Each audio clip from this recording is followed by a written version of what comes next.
And is there any, item B is Planning Commission discussion. Through the chair. Commissioner Peterson.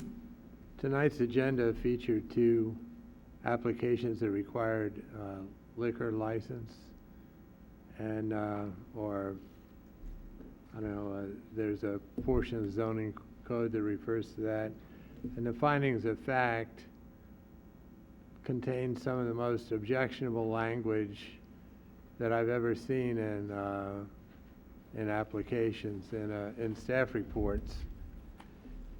So my question is, wouldn't it be sufficient to cite the zoning code number rather than to go into all those terms? Especially since the businesses are not in operation, have never demonstrated any indication that there would be a problem? Yeah, I mean, that's something we could take a look at with zoning code change, and that the city attorney and I could take a look at. I believe we looked at that a few years ago too. I remember you bringing up this point when the ordinance was first adopted, but let's take a look. I understand what you're saying. It's almost like you're presuming that there's guilt involved by opening up a restaurant of this sort, by stating the findings in the positive like that, and why not just refer to them in the code? So it's something, let us take a look at and see what we could do. I appreciate it. I think it's amounts to an insult to an applicant who's not demonstrated any fault at the time of the application, and in fact they're pledging to operate under the zoning ordinance. Appreciate anything you can do.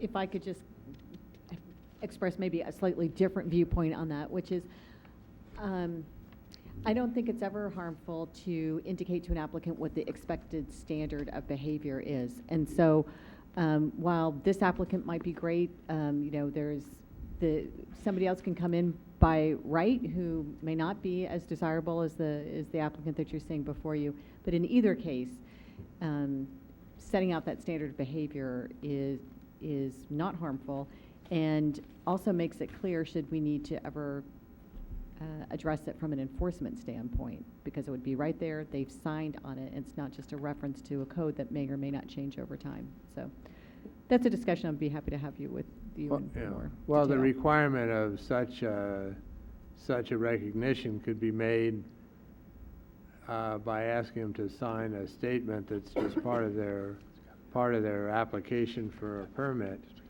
But to put it in here, I think in every case I've seen so far is merely amounted to a lot of objectionable language that really has no point. I mean, there's plenty of other parts of ordinances that we could cite and haven't cited in the past that regulate businesses. So I felt that not only was it objectionable language, but it was out of keeping with the approach to other ordinances, which we don't go on at great length about. Thank you for any consideration you can provide. Thank you, Commissioner Peterson.